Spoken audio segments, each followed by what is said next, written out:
વીજ કંપનીની દાદાગીરી સામે ખેડૂતોએ શરૂ કરેલા આંદોલનની કમાન હવે કોંગ્રેસે સંભાળતા જ હવે કોંગ્રેસ પ્રેરિત ખેડૂતોના આંદોલનમાં 11 દિવસની મુદત પડી છે।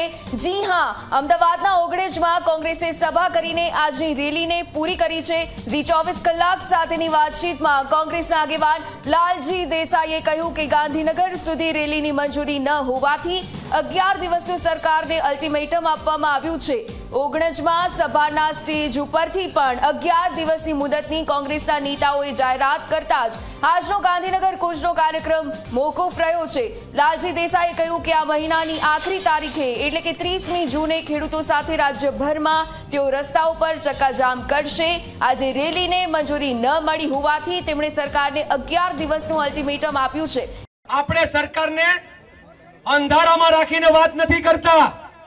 જો ભાઈ, આપણે સરકારને અંધારામાં રાખીને વાત કરતા નથી।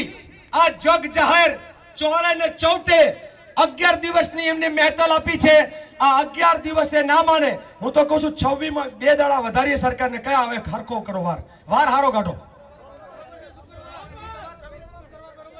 26 શુક્રવાર છે, 26 શુક્રવાર સરકારના કામમાં શક્કરવાર ના આવે તો શુક્રવારે આપણે ચક્કા જામ। આજે મોહરમ છે તો ભાઈ નહીં, આપણે રજાય હોય પછી રસ્તા બધા અડધા વાહન નો નીકળે તો પછી ઉભા રહો, સોમ કે મંગળ બોલો, કારણ કે આપણે સોમવાર એની પછીનો સોમવારની તારીખ જુઓ,